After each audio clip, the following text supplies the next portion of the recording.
Dugaannya penganiayaan Mas yang menyebabkan kematian. Seolah-olah dia kecelakaan. Orang tua saya kesurupan Polri almarhum. Abang dibunuh. Bohong deh, mereka udah kerja sama deh. Abang dihabiskan di situ deh, di rumah sakit abang disuntik deh. Motornya jangankan rusak, lecet pun tidak ada luka-luka lecet. Terus baju basah Mas, di hari itu nggak ada hujan. Ada bekas suntik Mas di sini. Bekas tusukan bocor gitu di bagian kepala. Dia cerita, abang udah sering dapat pengancaman, dibilang keluar aku kebunuh. Oleh siapa? Mantan suami istrinya Mas. Pada Bapak Presiden, kasus ini diusut sampai tuntas. Karena kita udah nggak mampu lagi, dari pihak keluarga udah nggak mampu lagi. Yes, Assalamualaikum warahmatullahi wabarakatuh. Ketemu lagi bersama saya Uya Kuya di LBU, Lembaga Bantuan Uya. Oke, di sini malam hari di Pasadena, Los Angeles, Amerika Serikat, dan juga di sana siang hari di Aceh ya, Indonesia. Oke, ini ada misteri meninggalnya Hari Juanda. Orang tua korban minta otopsi karena ada kejanggalan dan tidak masuk akal. Dugaan pembunuhan keluarga almarhum Hari Juanda terus berjuang mencari keadilan hukum. Jadi almarhum ini ditemukan di jalan, di sepeda motornya, di tertiban sepeda motornya, namun ada kejanggalan katanya. Di mana di badannya ada bekas suntikan, ada kepalanya bocor, ada juga bajunya dalam keadaan basah kuyup semua. Padahal di situ hari terang dan banyak kejanggalan-kejanggalan lainnya ya. Oke, sebelum kita tanya sama adik korban, oke kita lihat dulu video ibunda almarhum.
Oke, di sini ada adiknya almarhum.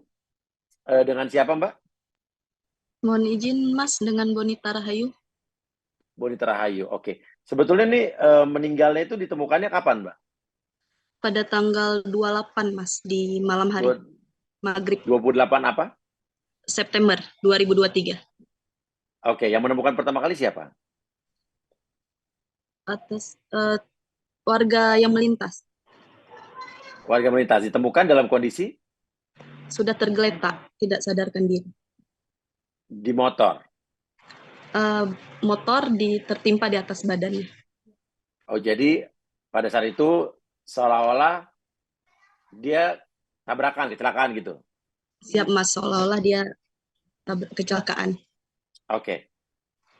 Kapan atau karena apa keluarga akhirnya menemukan kejanggalan bahwa dia bukan kecelakaan? Pas telepon kakak Mas, kabarin bahwasannya abang ini dalam keadaan koma. Terus tiba-tiba kakak bilang, visum katanya gitu. Coba cek semua. Saya balik ke rumah, saya cek semua Mas. Rupanya motornya jangankan rusak, lecet pun tidak Mas. Dan almarhum tidak ada luka-luka. Tidak ada luka-luka lecet, tidak ada. Cuman kayak bekas tusukan bocor gitu di bagian kepala. Habis itu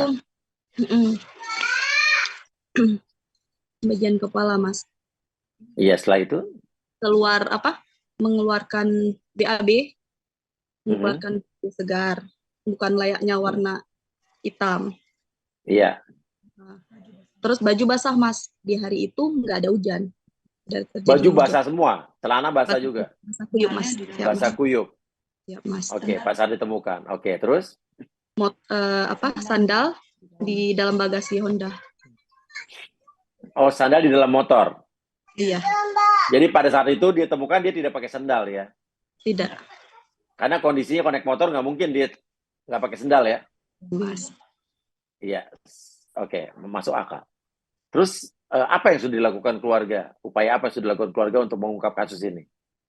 Kita udah dari Dugaannya apa? gimana, Mas? Ada dugaan apa?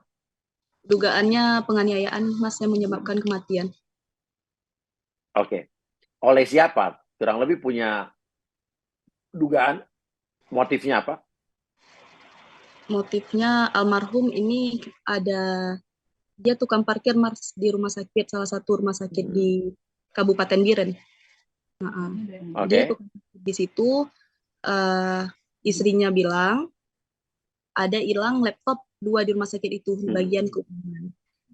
Ya. Tiba-tiba pas hari ke-7 hari almarhum, kawan istrinya itu keceplosan ngomong, oh iya katanya gitu. Almarhum kan mau dijadikan saksi, datang orang dari tim pusat atas hilangnya laptop. Habis itu langsung tutup mulut. Oh, gitu. Ya, gitu dicuke sama istrinya. Oke. Terus almarhum ini nikahnya sama seorang janda anak 2, Mas.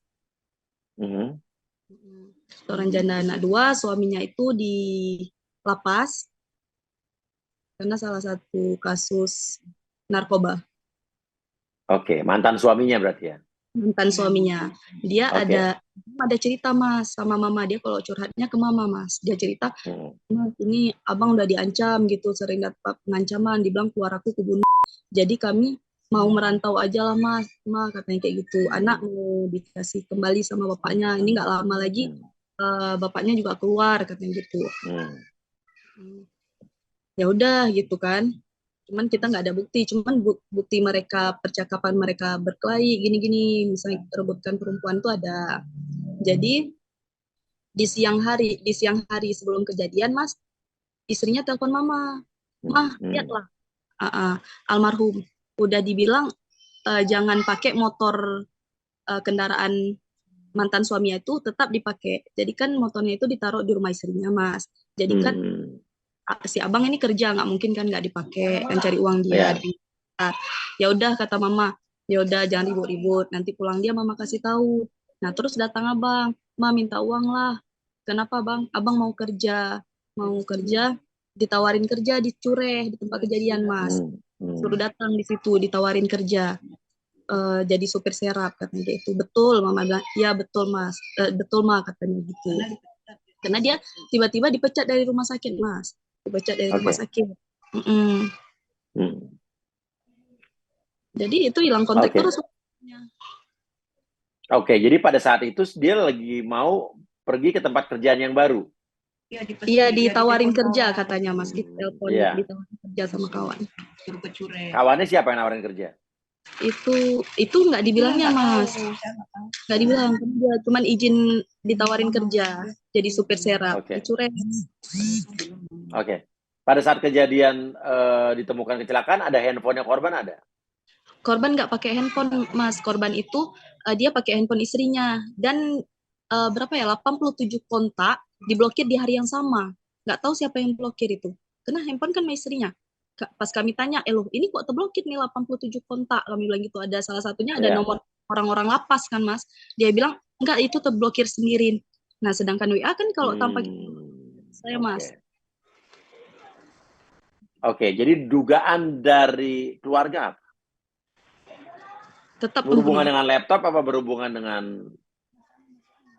Itu sudah berkaitan, Mas. Iya. Sudah campur-campur. Ibaratnya seperti udah direncanai, seperti udah tahu gitu. Istrinya pun kalau langsung hilang, Mas. Istrinya hilang kontak juga? Langsung setiap nuju itu langsung pergi terus 40 hari almarhum pun dia nggak ada. Konfirmasi mah kami mau buat di mana nggak ada. Kayak menjauh gitu. Oke. Dari kepolisian keterangan sementara ini apa? Awalnya dibilang kan laka ya, Mas ya. Awalnya dibilang laka, nggak direspon tuh lama tuh BAP saya, sampai saya tunggu 2 bulan tuh, Mas, nggak direspon sama sekali, nggak dipanggil, saya digantung. Terus saya bilang, Mas, saya ke Polsek, ke Kasat Reskrim, saya bilang gini, yuk Pak, pergi sama saya itu ada CCTV di depan konter tuh di tempat kejadian almarhum kan Mas. Kata dia nggak usah biar kami aja yang pergi. Jadi pas gelar perkara dibilangnya CCTV nggak ada. Terus saya bilang Mas, loh Pak bukan saya yang lapor mau Pak di situ ada CCTV. Iya, iya tapi CCTV tidak berfungsi katanya. Ya udah jangan Bapak bilang nggak ada ya beda ya Pak nggak berfungsi sama tidak ada saya bilang Iya kalau betul. tidak terpasang. Kebiasaan kalau kayak gini emang. Iya, Iya. makanya dibilang sampai sekarang setelah kasus viral di TikTok banyak yang komen, "Loh, siapa bilang nggak ada CCTV? Kemarin saya baru bulan kemarin ke situ CCTV ada kok. Kok sekarang dibilang nggak ada ya?" Nah, banyak yang komen gitu Ya, mah. susah sih emang kalau kita bicara soal begini ya. Ya Karena Mas. kita mengharapkan bahwa kepolisian Indonesia tuh maju, Siap Mas. profesional, benar-benar presisi, benar-benar bekerja tanpa pandang bulu siapapun Siap Mas. pelapornya ya. Tapi kan emang pada faktanya ya banyak kejadian-kejadian yang lambat, yang ya mau gimana emang fakta ya. Siap Mas. Tapi kita pengen kepolisian ini maju karena polisi Indonesia itu canggih. Iya Mas, benar. Bisa, bisa sebetulnya. Cuman masalahnya mau apa enggak itu tergantung Benar. ya tergantung Benar. orang-orangnya lah. Karena kan Iya benar. banyak kejadian-kejadian dari Polres manapun yang ternyata mereka mengungkap kasus yang sesulit apapun cepat gitu kan. Tapi ada yang masalah yang simpel aja bertele-tele gitu kan. Ya oke, tapi oke nggak apa-apa lah. Itu PR kita bersama. Nah, selanjutnya apa yang dilakukan sama keluarga korban Kami untuk cari kasus ini? keadilan melalui kuasa hukum tim Hotman, Mas. Jadi Oke. kami WA di TikTok ternyata direspon kan Mas. Sama Sama Mbak tim Putri, gimana Mas? Mbak Putri Maya Rumantir atau siapa? Mbak yang mewakili di Aceh, Mbak Yusi. Oh ya, oke oke oke oke. Oke, terus? Ternyata direspon, kita konferensi pers tanpa pengetahuan siapapun Mas. Begitu udah kita teken kuasa, barulah turun langsung tim Hotman Aceh, Labra, Polsek dan Polres. Di situ orang tuh baru terkejut. Apa? Nah, apa reaksi dari kepolisian apa? Reaksi dia baru dikeluarkan surat pasal 351 penganiayaan yang menyebabkan kematian yang darinya dibilang laka baru dikeluarkan langsung pasal 351. Oke, sementara ini sudah ada terduga pelaku? Sampai sekarang katanya kemarin di konferensi pers sudah dia periksa 12 saksi bahwasannya belum ada yang melihat bahwasan korban dianiaya atau dibunuh. Langsung saya sanggah, Mas, di keluarga ada sanggahan, saya bilang tidak mungkin pembunuh pakai saksi. Iyalah. Dan hasil visum Mas, kita udah berapa kali minta hasil visum nggak dikasih Mas. Langsung saya labrak Polres, saya minta ke di Propam, barulah dibuka hasil visumnya Mas. Pertama kali hasil visum trauma benda tumpul, tidak ada benturan tetapi ada trauma akibat benda tumpul. Sebenarnya di situ aja udah ada salah satu ini Mas. Oke. Oke. Perkembangannya sampai saat ini apa jadi? Sudah dilakukan otopsi, setelah otopsi katanya tunggu hasil 2 minggu Mas. 2 minggu Otopsi ternyata ulang berarti ya? enggak, otopsi pertama kali Mas. Oh yang dulu, yang dulu. Iya Mas, yang dulu. Dibilang hasil 2 minggu, ternyata udah kita telepon dokter forensiknya nggak dikasih nomornya. Dokter ini bilang, dokter forensik nggak kasih nomor. Dokter forensik bilang, pokoknya kita dilambung-lambungkan aja nih Mas, dilambungkan. Kita minta pakai dokter forensik dari kita, nggak dikasih Mas. Dia bilang, kasih kepercayaan buat kami, kami bekerja katanya kayak itu dokter forensik dari kami. Alasannya dia pakai dokter forensik dari Rumah Sakit Fauzia karena Rumah Sakit Fauzia bekerja sama dokter forensik dari Medan. Sedangkan kita provinsi punya dokter forensik loh Mas, bukan nggak ada. Ngapain kita ambil jauh-jauh di Medan sedangkan provinsi punya dokter forensik. Pokoknya mereka berkeras harus dokter dari Medan, dokter dari orang itu. Mereka ini apa? Kepolisian berarti ya? Kepolisian Mas. Ternyata, di Polres mana Mbak? Di Polres, di Polsek, di mana nih? Di Polres Biren Mas. Polres Biren ya. Oke, ya, untuk Mas. Polres Biren mungkin mohon untuk diatensi lagi, mungkin untuk minta atensinya dan bisa segera diselesaikan masalah ini ya. Siap Mas. Iya. Jangan mau kalah dong Pak sama Polres-Polres yang lain yang lebih cepat dalam mengungkap kasus ya. Saya yakin ini Polres Biren bisa nih. Ya. Terus Mas kemarin waktu kita ambil hasil otopsi Mas di rumah sakit, rumah sakit bilang sekalipun Jokowi yang datang ambil hasilnya nggak bisa kecuali penyidik. Begituinnya saya Mas. Oke, ya saya nggak tahu mungkin itu aturannya bisa jadi ya. Iya. Oke. Dan ya siapa tahu emang begitu ya, mungkin harus kepolisian yang ngambil kali ya. Tapi Kemarin, kemarin gimana? izin Mas, kemarin pas paparkan hasil otopsi di Polres Biren, HP kami ditahan semua Mas, disita. HP ditahan semua, Kapolres nggak hadir, dokter ahli yang bacakan tidak ada, Waka tidak ada, tim ketua tim Hotman nggak ada, cuma diwakili sama 2 orang tim. Itu Kasat juga tidak ada Mas. Yang bacakan cuma penyidik. Dan dibacakan itu surat salinan kita minta nggak dikasih, surat salinan nggak dikasih. Pokoknya nggak ada dibacakan Mas, cuma dibuka pidato kayak gitu. Udah katanya tidak terbukti. Tiba-tiba mama saya Mas, orang tua saya di situ kesurupan Mas, kesurupan Kori almarhum. Apa katanya? Abang dibunuh dek katanya, abang dibunuh dek, bohong mereka dek, abang dibunuh kata mama, abang dibunuh dek, abang dibunuh katanya kayak itu. Bohong dek, mereka sudah kerja sama dek, abang dibunuh, abang dihabiskan di situ dek, di rumah sakit abang disuntik dek. Oke, ada bilang abang disuntik, tapi emang ada bekas suntikannya? Ada bekas suntik Mas Isma. Tapi Oke, kami kita lihat nggak bisa, fotonya. tapi kami disita, ditahan. Oke, tapi ada fotonya ya, di pihak keluarga pegang ya? Ada ini foto-foto. Oke, kita lihat foto-fotonya nih. Oke, nah itu disertakan nggak, polisi bilang nggak, Pak, ini ada foto-foto waktu kejanggalan-kejanggalan seperti baju basah, baju basah kuyup, ada bekas suntikan, disampaikan nggak ke polisi? Sudah Mas, sudah kita memang sampaikan. Apa kata mereka? Tetap mereka bilang itu laka Mas, tetap mereka bilang itu laka. Yang awalnya kita malah awalnya gini Mas, kita minta publikasi sama semua wartawan yang di Biren, tidak ada yang mau publikasi. Alasannya tidak bisa, tidak dikasih. Siapa yang larang Mas? Itu yang jadi kejanggalannya. Siapa yang larang? Terus dari pihak polisi juga bilang jangan dipiralkan. Begitu kasus udah viral, datang surat SP2P, salah satu dari oknum polisi yang antar. Katanya gini Mas, siapa itu yang masukin ke Instagram? Siapa yang masukin Facebook? Saya, kenapa? Itu nanti bisa jadi bumerang buat keluarga sendiri. Gitu ditakutin. Nggak usah takut Mbak, nggak usah takut. Kenapa mesti takut sih polisi? Kalau viral justru kan polisi kebantu. Dan kepada kenyataan dan pada faktanya, banyak kasus yang setelah viral justru baru jalan. Jadi nggak usah sensitif ya kan, bener nggak sih? Justru malah harusnya kalau berpikir positif terbantu oleh peran-peran masyarakat. Kalau polisi udah mentok, ya nggak tahu mesti ngapain, ada masukan-masukan atau bukti-bukti yang dari masyarakat bisa jadi ya membantu polisi, harusnya gitu kan kalau kita berpikir positif, bener nggak sih?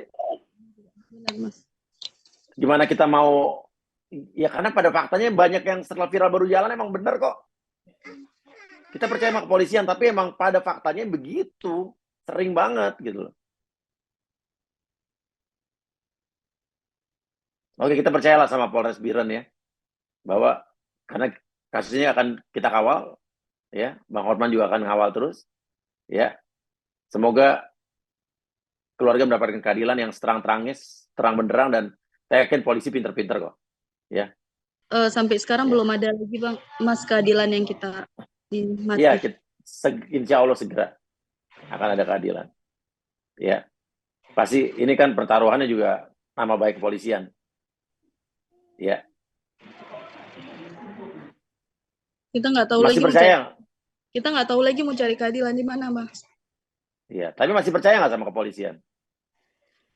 Enggak, Mas. Setelah apa yang mereka percaya. buat, tidak, Mas. Gitu. Apa? Iya, iya.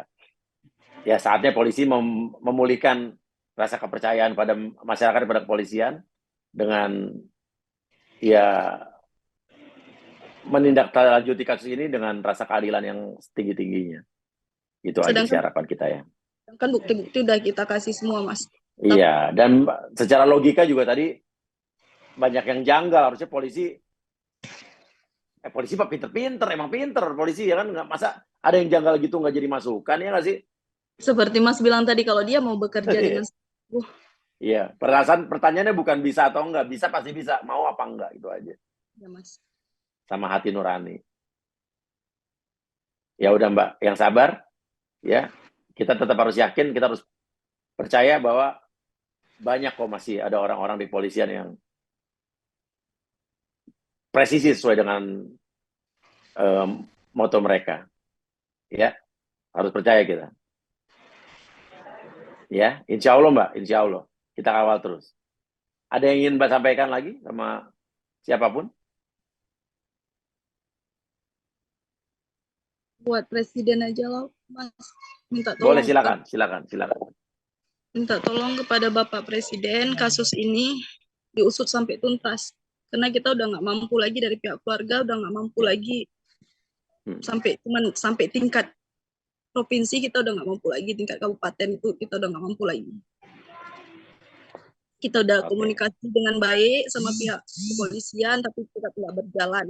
Malah kita dibola-bolakan, dilambung-lambungkan, sampai sekarang hasil otopsinya belum ada yang terbukti. Oke, Mbak.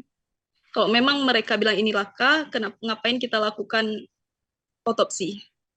Iya. Nggak mau diajukan untuk dilakukan otopsi ulang? Awalnya dibilang, Mas, kenapa kita, ini Mas, pasti lakukan otopsi itu bukan langsung otopsi, Mas. 3 bulan baru dilakukan otopsi kepada jenazah. Alhamdulillah jenazahnya utuh, Mas. Makanya di situ kita juga terkejut kenapa jenazah bisa utuh, Mas. 3 bulan dilakukan otopsi. Jenazah sudah 3 bulan, Mas. Hampir 100 hari. Oh, oke. Jadi otopsi itu otopsi belakangan ya, bukan waktu dulu ya, waktu Ya, diduga laka itu bukan ya. Oke. Udah 3 bulan, udah turun tim Hotman baru dilakukan otopsi. Udah 3 bulan. Otopsinya dilakukan pemeriksaan cairan apapun dalam tubuh nggak ya? Atau zat-zat di dalam tubuh? Itu kita nggak tahu, Mas. Soalnya pas saya masuk, saya bilang sama dokter, kan yang boleh masuk satu keluarga sama salah satu tim kuasa hukum, Mas, yang mewakili. Yang lihat apa itu betul jenazah almarhum. Jadi saya udah bilang sama dokter forensiknya, Dok, di kepalanya yang bocoran itu di bekas suntikan, keluar buih di mulut. Dia keluar buih di mulut, tapi begitu dijumpakan, pas pertama kali jumpa dia nggak ada buih, Mas. Di rumah sakit, saya bilang sama rumah sakit, ini kok abang saya berbuih mulutnya, tangani dulu, nggak apa-apa, itu reaksi obat, katanya, Mas. Obat apa yang mereka masuk? Oke. Ya udah, Mbak. Sekali lagi saya mengucapkan turut berduka cita, berbelasungkawa sedalam-dalamnya, salam hormat buat keluarga. Kita yakin, ya, insya Allah. Ya, kita yakin kasus ini akan terungkap seterang-terangnya.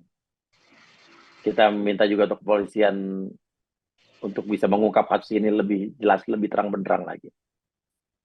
Seterang-terangnya dan se-clear-clearnya, seterbuka-terbukanya, transparan-transparannya. Salam buat keluarga, Mbak. Ya. Ya, terima kasih banyak. Tolong buat teman-teman yang nonton, ahli-ahli hukum, pakar hukum, kasih komentar di kolom komen. Terima kasih banyak. Wassalamualaikum warahmatullahi wabarakatuh. Waalaikumsalam warahmatullahi wabarakatuh. Terima kasih banyak, Mas. Sama-sama.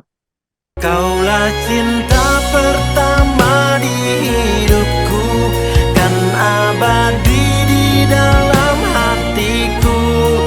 Jangan pernah